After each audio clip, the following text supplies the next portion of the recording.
Under the dim glow of a flickering lantern, the line between sanity and madness blurs. Tonight we descend into the mind of guilt itself, where every heartbeat tells a truth too terrible to bear. This is The Telltale Heart by Edgar Allan Poe, presented by Whispered Pages. Each word, each breath, each echo in the dark draws us deeper into Poe's world of obsession and confession.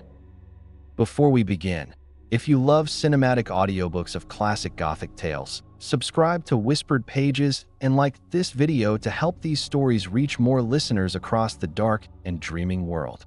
Now, turn down the lights and listen closely, because sometimes the loudest sound in the world is your own beating heart. The Telltale Heart. True, nervous, very, very dreadfully nervous I had been and am. But why will you say that I am mad? The disease had sharpened my senses, not destroyed, not dulled them. Above all was the sense of hearing acute. I heard all things in the heaven and in the earth. I heard many things in hell. How then am I mad? Hearken, and observe how healthily, how calmly I can tell you the whole story. It is impossible to say how first the idea entered my brain, but once conceived, it haunted me day and night. Object there was none. Passion there was none. I loved the old man. He had never wronged me. He had never given me insult.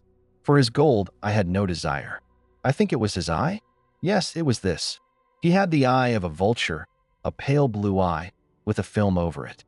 Whenever it fell upon me, my blood ran cold, and so by degrees, very gradually, I made up my mind to take the life of the old man, and thus rid myself of the eye forever.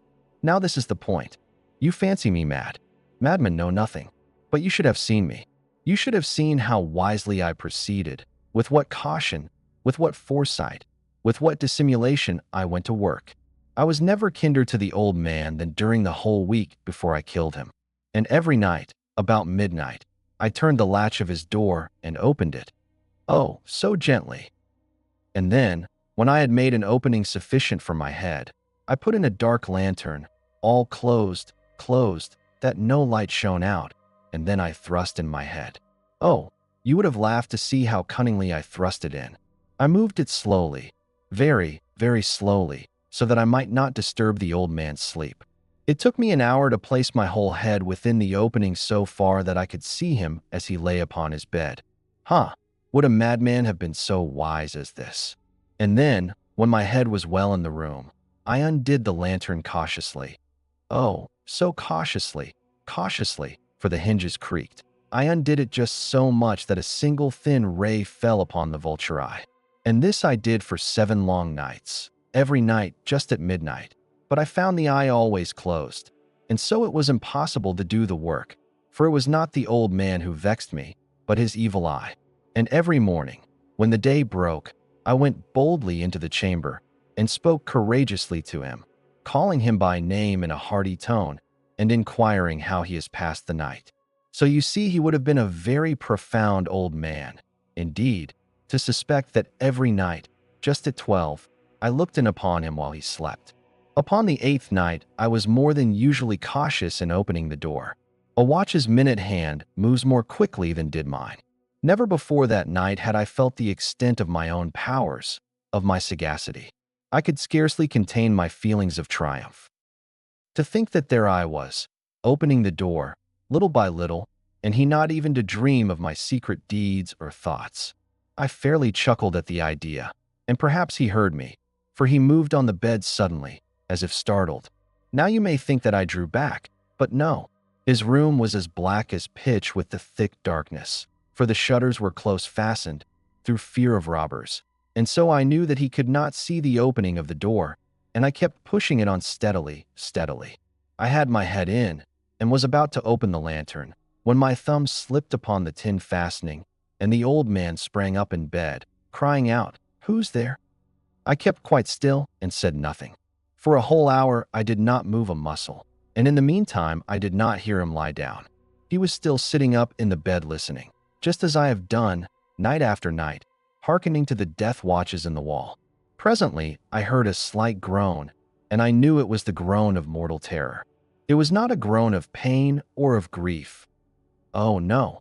It was the low, stifled sound that arises from the bottom of the soul when overcharged with awe. I knew the sound well. Many a night, just at midnight, when all the world slept, it has welled up from my own bosom, deepening, with its dreadful echo, the terrors that distracted me. I say I knew it well. I knew what the old man felt, and pitied him, although I chuckled at heart.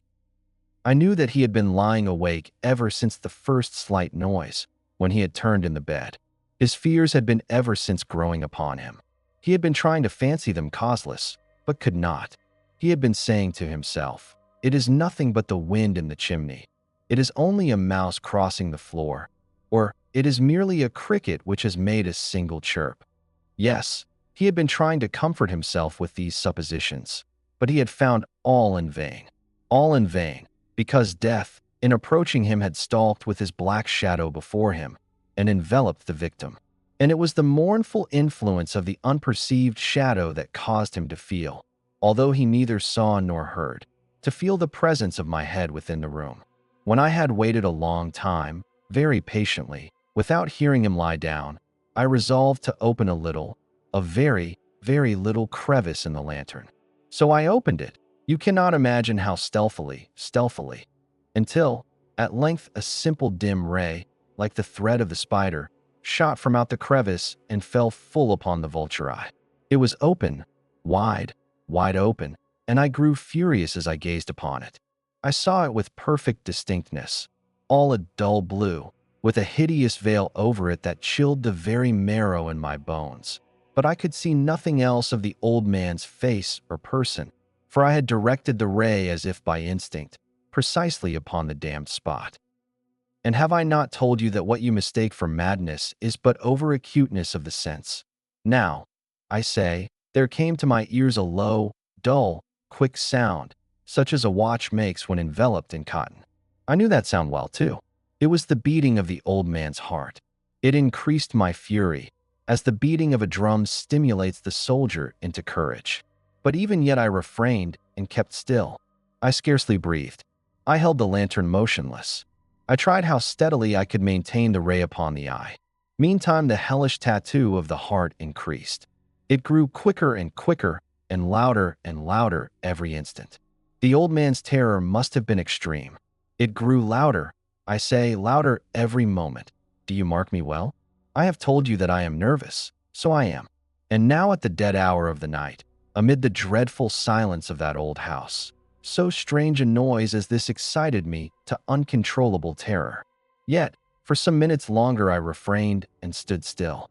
But the beating grew louder. I thought the heart must burst.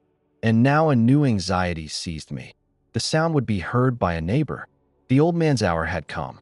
With a loud yell, I threw open the lantern and leaped into the room. He shrieked once only. In an instant, I dragged him to the floor and pulled the heavy bed over him. I then smiled gaily to find the deed so far done. But, for many minutes, the heart beat on with a muffled sound. This, however, did not vex me. It would not be heard through the wall. At length it ceased. The old man was dead. I removed the bed and examined the corpse. Yes, he was stone dead. I placed my hand upon the heart and held it there many minutes. There was no pulsation. He was stone dead. His eye would trouble me no more. If still you think me mad, you will think so no longer when I describe the wise precautions I took for the concealment of the body. The night waned, and I worked hastily, but in silence. First of all, I dismembered the corpse. I cut off the head and the arms and the legs.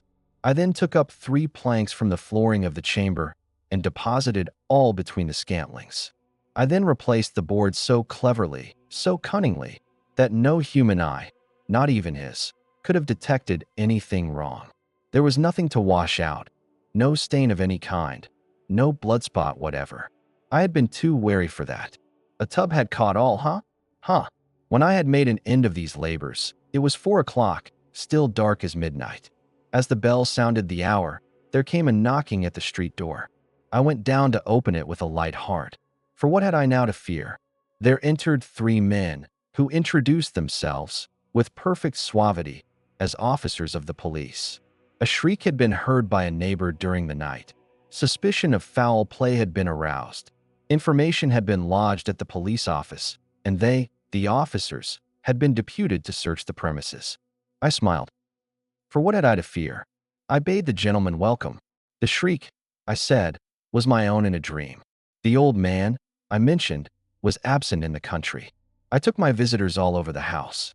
I bade them search well. I led them, at length, to his chamber. I showed them his treasures, secure, undisturbed. In the enthusiasm of my confidence, I brought chairs into the room and desired them here to rest from their fatigues, while I myself, in the wild audacity of my perfect triumph, placed my own seat upon the very spot beneath which reposed the corpse of the victim. The officers were satisfied. My manner had convinced them. I was singularly at ease. They sat, and while I answered cheerily, they chatted of familiar things. But, ere long, I felt myself getting pale and wished them gone. My head ached, and I fancied a ringing in my ears, but still they sat and still chatted. The ringing became more distinct. It continued and became more distinct. I talked more freely to get rid of the feeling, but it continued and gained definiteness, until, at length, I found that the noise was not within my ears. No doubt I now grew very pale, but I talked more fluently and with a heightened voice. Yet the sound increased, and what could I do? It was a low, dull, quick sound, much such a sound as a watch makes when enveloped in cotton. I gasped for breath, and yet the officers heard it not. I talked more quickly, more vehemently, but the noise steadily increased. I arose and argued about trifles, in a high key and with violent gesticulations, but the noise steadily increased. Why would they not be gone? I paced the floor to and fro with heavy strides, as if excited to fury by the observations of the men, but the noise steadily increased. Oh God, what could I do? I foamed, I raved, I swore. I swung the chair upon which I had been sitting and grated it upon the boards, but the noise arose over all and continually increased. It grew louder, louder, louder, and still the men chatted pleasantly and smiled. Was it possible they heard not? Almighty God, no, no. They heard. They suspected. They knew.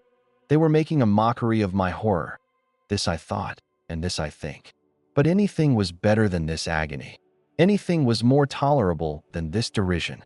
I could bear those hypocritical smiles no longer. I felt that I must scream or die. And now again, hark, louder. Villains, I shrieked. Dissemble no more. I admit the deed. Tear up the planks. Here, here. It is the beating of his hideous heart. The heart is silent now, but in the stillness, its echo remains, a reminder that guilt cannot be buried, and madness never truly sleeps. If this story found its way beneath your skin, show your support by liking this video and subscribing to Whispered Pages. Each click keeps the stories alive. Each new listener keeps the darkness speaking. More tales await, more voices, more shadows, more truths whispering through the quiet.